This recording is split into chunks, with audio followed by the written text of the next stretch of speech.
New wife. New life. You're divorced and out of here, said my husband and mother-in-law, with triumphant looks on their faces. What? I'm already divorced, and that woman is, I replied. You're lying, right? That's ridiculous. My husband said. My name is Madison, and I'm a 32-year-old office worker. I've been married to my husband, Everett, for 5 years. We met at a mixer, which was set up by a friend who was worried about my lack of dating experience. I decided to take the plunge and attend the mixer, where I met Everett. He was refreshing, had a lovely smile, and was quite handsome. He was being pursued by many women, and I thought he was out of my league. However, he approached me and we hit it off. We bonded over our shared love of music and talked about our favorite artists. Before we knew it, we were having a great time talking, and we decided to skip the after party and go out for drinks together. We exchanged contact information and started messaging each other. We went out on dates and started dating naturally. We continued to date smoothly, and about a year and a half later, he proposed to me. We immediately introduced each other to our parents, had a family meeting, and got married. It was a whirlwind from the time we decided to get married, but when we started living together, I realized that we were really married. Our newlywed life was really fun and we were always happy. My husband couldn't cook, so I worked hard to make him homemade meals. Every time I did, he said it was delicious and I was happy. I made lunch every day and came up with new dinner menus.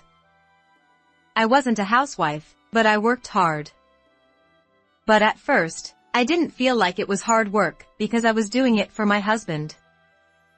I looked at recipe books every day and increased the variety of dishes I could make. And so, time flew by as we spent our days together. I was happy for about 2 years after getting married without any particular worries, but various problems began to occur little by little around the 3rd year. The first problem that occurred was a pressure problem from my mother-in-law when my husband and I visited my husband's parents' house. Oh, Madison. You look so ordinary. When will I be able to see my grandchild's face? Well.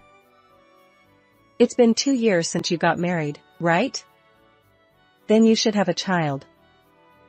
That's what normal people do, don't they?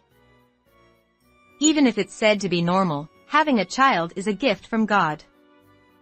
It's not something that can be done just by one's own will. Even so, it's difficult to be told such an unreasonable demand. Well, I'll do my best to have a child. How are you going to do your best? Specifically, how are you going to do your best? When are you going to have a child? How long do I have to wait? Well, when a baby can be born is not something I can decide. So you don't want to have a baby? No, I want to have a baby. Then try harder. Have a baby before I die. Okay. The pressure from my mother-in-law was tremendous. When we got married, my father-in-law was still alive, so my mother-in-law was quiet. But since my father-in-law passed away last year, she has become more and more high-handed. At first, I thought I had done something to make her angry, but I had no idea what it was. Since then, she has been treating me badly, so I realized that it was bullying. Perhaps my father-in-law had been a deterrent until now. In fact, my father-in-law was very kind to me and treated me well. So when my father-in-law died about 6 months after we got married, I was very sad. I wanted to support my mother-in-law as much as possible. But if she continues to treat me so badly, I will start to dislike her a little. I wish she would at least treat me normally like she used to. Every time I met my mother-in-law, she bullied me. She was so persistent that I once consulted my husband. "Hey, I think your mother's attitude towards me is a little harsh." Huh? Is that so? "Oh. Haven't you seen our conversation? Your mother has been scolding and bullying me." Huh? I don't see it that way. Isn't it Madison's delusion? "What kind of thing is that?" I was sad that my husband didn't understand me. I wanted him to be on my side. I found it difficult to talk to my husband about my mother-in-law after that. And my husband was always trying to go to his parents' house. Let's go to my mother's to give her the souvenir from the president. "Oh, should I come too?" Of course. What are you complaining about? "No, it's not that I don't want to go, but wouldn't it be okay if it was just you?" My mother wants Madison to come too. It's proof that she likes you. So stop making comments like last time. Besides, my mother wouldn't have a bad attitude. My husband took me to his parents' house by force. My mother-in-law probably wanted me to come because she wanted to bully me. And as expected, when she saw me, she was happy and made me do things for her. I wonder which part of my conversation with my mother-in-law my husband saw that made him think I was liked. I was exhausted from doing housework all the time. Even though it was supposed to be a day off, I couldn't rest well on weekends because my husband took me to his parents' house all the time. I often started the next week without being able to recover from work fatigue. And so, I became more and more tired, making it difficult to do housework. My husband behaved as he pleased, and his parents' house was a relaxing place for him, so he didn't seem tired at all. Why do I have to go through this? I felt like I was being treated unfairly. And then, my husband started coming home later and later. Although I sometimes came home late due to overtime, my husband was even later. And when he came home, he always smelled of alcohol, which meant he had gone drinking, not just worked overtime. I had prepared dinner and was waiting for him, but he didn't come home for a long time without any contact and came home after drinking. Every time he did that, I felt both lonely and angry. I wish he would at least contact me. Even if he was tired from work, I was preparing dinner for him because I was thinking of him. If I were alone, I would have skipped cooking and eaten instant food. I thought that way in my mind, and the stress kept building up. And one day, my feelings exploded towards my husband. "Hey, can you at least let me know when the drinking party is decided? Just tell me that you don't need dinner today. That's all I'm asking for. That way, I don't have to make extra dinner. It will reduce my burden." When I said that, my husband frowned. Does that mean you want to take it easy? "No, that's not it. I'm saying that your dinner will go to waste. If I didn't prepare it from the beginning, the food would last longer, and the food expenses would be even cheaper." It's not that big of a deal. You can put it in my lunchbox for the next day.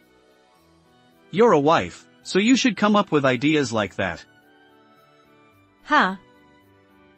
My husband's words became harsher and harsher, and his attitude towards me became colder and colder. It was just like my mother-in-law. And maybe my husband lost interest in me, because he only talked to me when necessary. He never let me know if he needed dinner or not. I decided to stop cooking for my husband and only cook when I got home. Sometimes, I was scolded for not having dinner ready when he came home unexpectedly early, but it was better than wasting food. I tried to come up with ideas like that. Although my conversations with my husband were getting fewer and fewer, I was still trying to improve our married life. My husband didn't seem to understand that and always complained to me.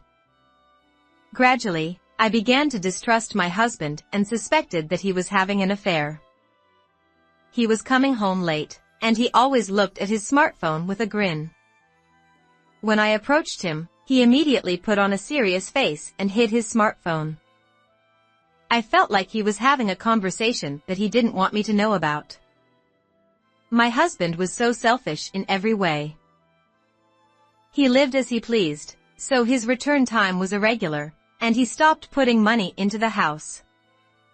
Even if I urged him, he said he had various social obligations for his career and didn't have any spare time. He probably just wanted to spend more time with his mistress. I became more and more suspicious of my husband. But somewhere in my heart, I wanted to believe in him. I didn't hire a private investigator or anything like that to investigate whether my husband was having an affair. However, in the midst of all this, my husband made remarks that suggested he had a mistress. Oh, this accessory is cute. I bet she would like it too. Huh? Who are you talking about? My husband seemed to be looking at something on his smartphone and said that naturally. When I asked him a question, he said, "Oh, don't worry about it." He didn't even try to cover it up and started saying bad things about me. Oh man, I should have been more careful before getting married. What do you mean? I mean it literally. I regret marrying you. It was too much. How could he say such a thing so brazenly? I wanted to believe in my husband somewhere in my heart, so I was shocked to hear him say that. And to make matters worse, my husband handed me a completed divorce form with a grin. I'm okay with divorcing you anytime. Understand that I'm forcing myself to continue our married life together. My husband laughed condescendingly and said that. How much more could he look down on me? Did he think he could say anything to me and get away with it? I was so frustrated and angry. If I didn't say anything, my husband would think I had submitted to him and laugh at me. You should reflect on yourself. That's what you should do. If you underestimate me, you'll regret it. After that, I took various actions.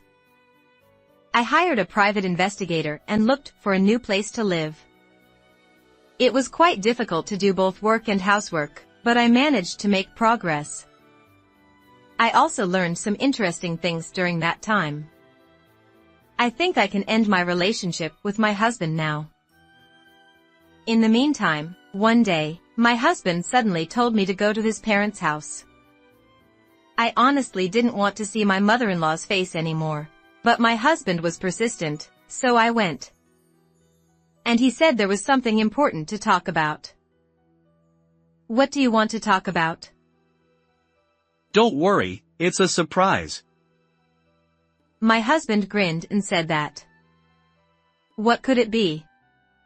Finally, when we arrived at his parents' house, my mother-in-law greeted me with a grin. I felt disgusted as I entered their house. Then I saw a young woman in the living room. Are you surprised? Her name is Samantha and she's my new wife. New wife? Yeah, that's right. She's pregnant with my child. Pregnant. So that means she's better than you. She's 10 years younger than you, she's pregnant, and she's beautiful.